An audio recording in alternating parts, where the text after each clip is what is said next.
Bismillahirrahmanirrahim. Assalamualaikum warahmatullahi wabarakatuh.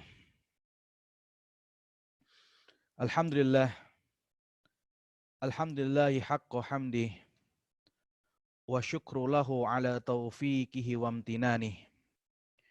Asyhadu an la ilaha illallah ta'ziman li sya'nih.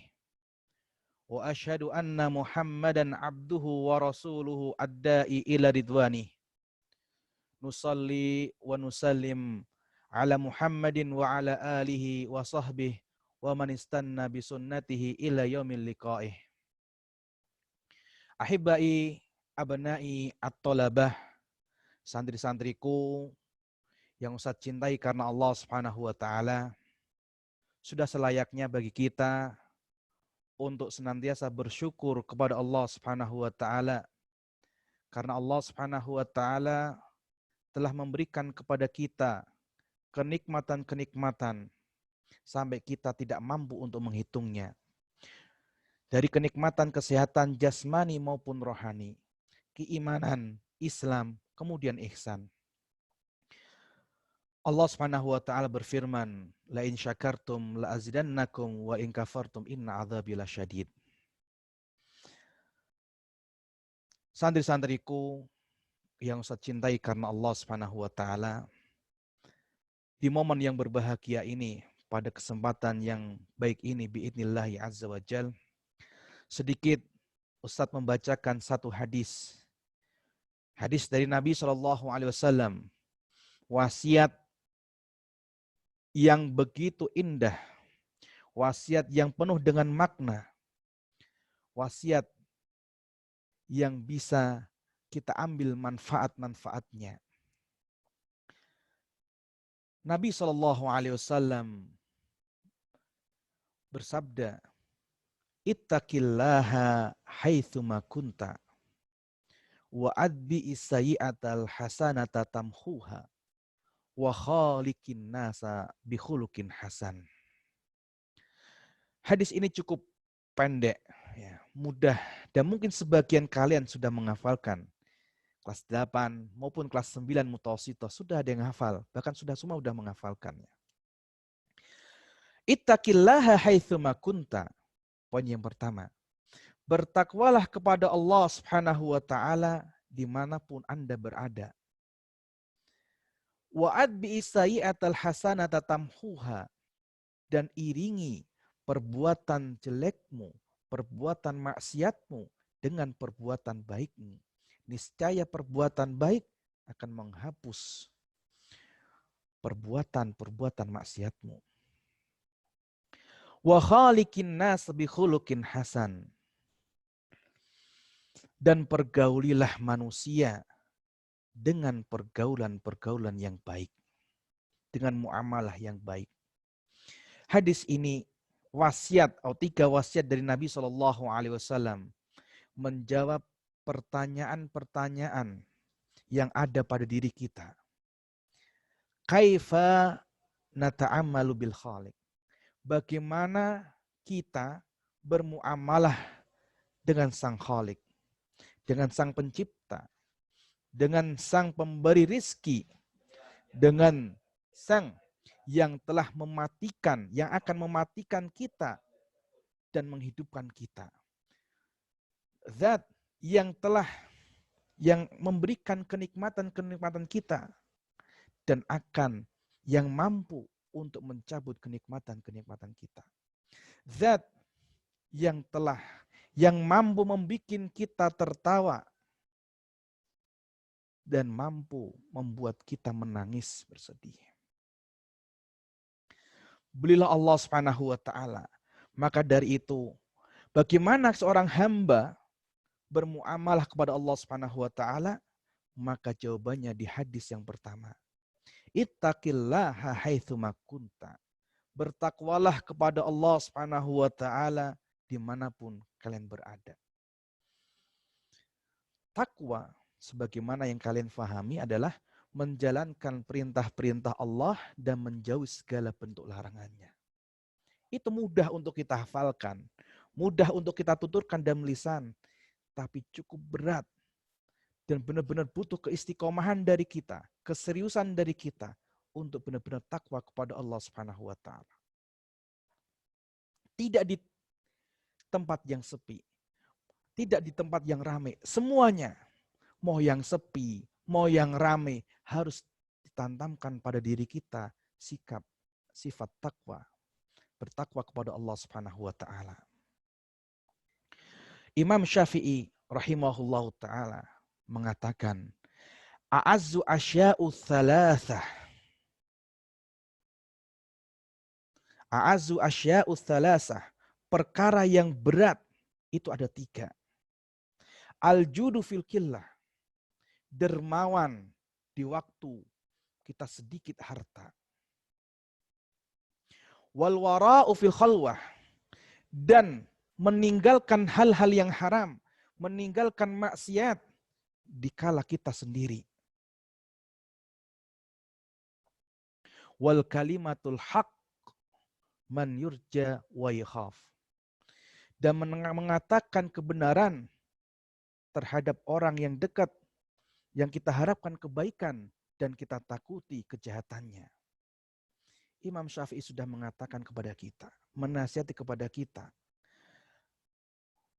tentang 3 hal tersebut. Cukup berat rasanya, tapi mau tidak mau harus kita tanamkan pada diri kita. Apa yang paling penting yang Ustaz tekankan di sini adalah wal wara fi khalwah. Kita tinggalkan hal-hal yang haram. Kita tinggalkan maksiat dikala kita sendiri. Apa contohnya Ustaz? Banyak. HP. Ya.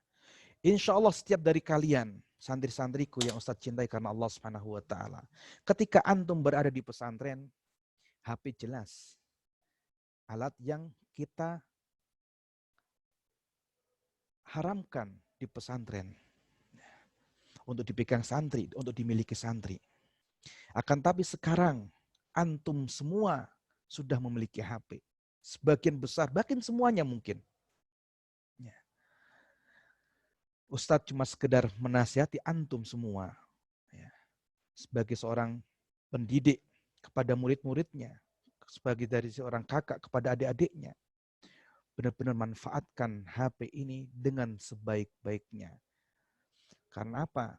Dengan HP bisa membawa kita ke dalam keberkahan, menambah ilmu kita, menambah wawasan kita. Akan tapi dengan HP pula bisa menjerumuskan kita ke dalam kesesatan. Bisa membawa kita ke dalam kehinaan kalau kita gunakan HP ini dengan hal-hal yang haram. Membuka apa-apa yang diharamkan oleh Allah Subhanahu wa taala. Membuka hal-hal yang tidak pantas untuk kita tonton, bahkan diharamkan untuk kita lihat. Santri-santriku yang saya cintai karena Allah Subhanahu wa taala. Ilmu yang sudah kalian dapatkan, hadis-hadis yang sudah kalian hafalkan, ayat-ayat dari Al-Qur'anul Karim yang sudah kalian hafalkan dan fahami. Momen saat inilah kalian benar-benar mempraktekkan ilmu-ilmu kalian. Momen dalam keadaan antum di rumah, dekat sama orang tua, dekat sama keluarga, dekat sama tetangga. Benar-benar kalian harus menjalankan ketakwaan kepada Allah Subhanahu wa taala. Santri-santriku yang Ustaz cintai dan Ustaz banggakan karena Allah Subhanahu wa taala. Wasiat yang kedua yang diwasiatkan Nabi kita Muhammad sallallahu alaihi wasallam kepada umatnya, wa adbi sayyi'atal hasanat tamhuha.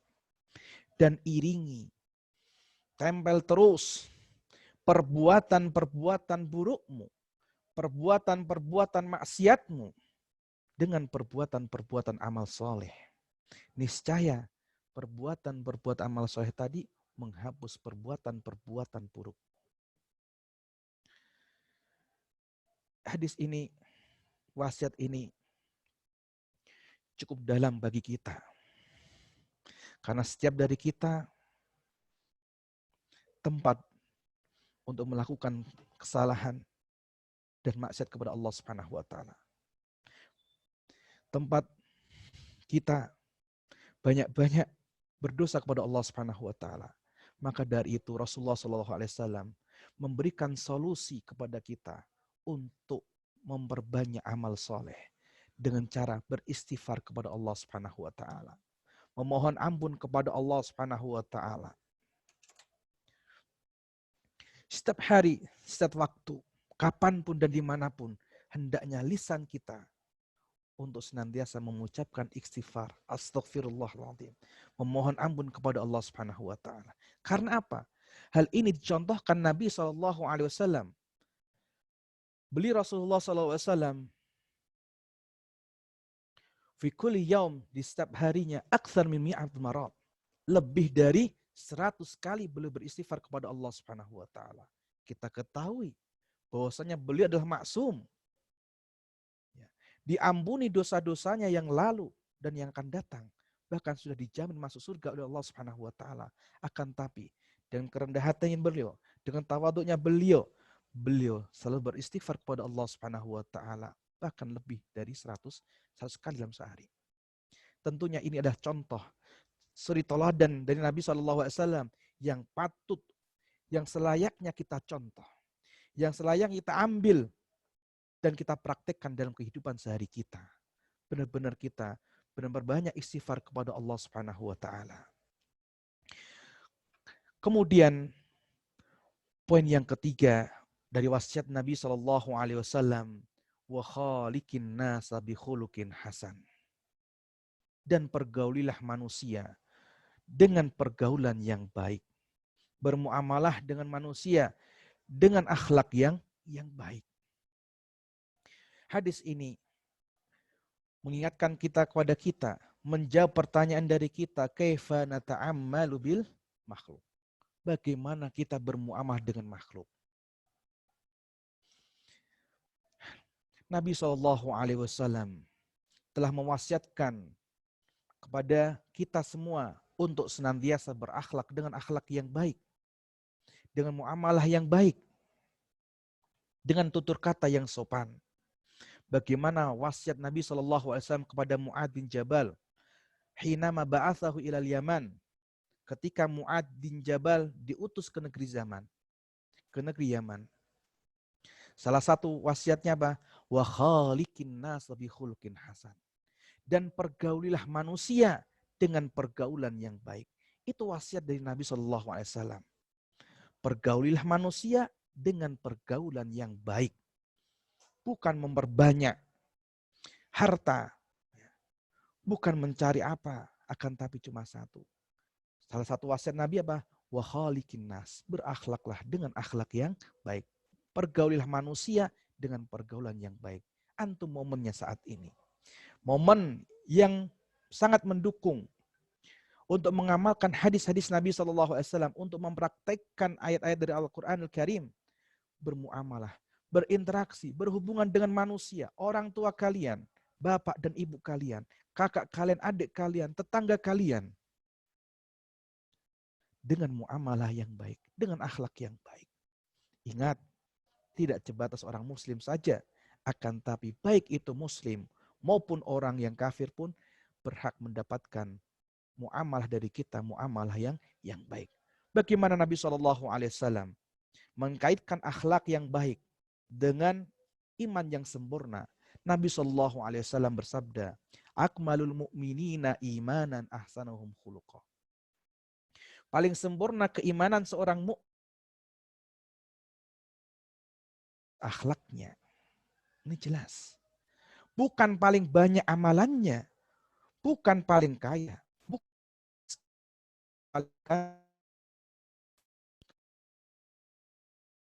amalan, paling akhlaknya. Menunjukkan kesempurnaan mukmin adalah yang paling bagus akhlaknya. Maka kita dapati orang berilmu, doktor, S2, S3,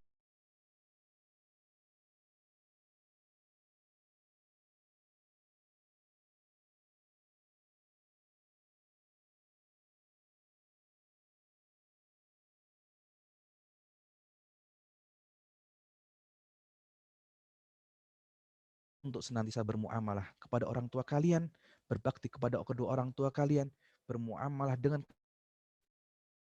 anak famili antum atau orang-orang lain dengan yang baik. Mungkin hanya ini yang bisa saya sampaikan.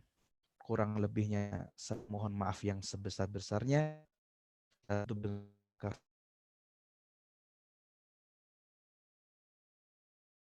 Kurang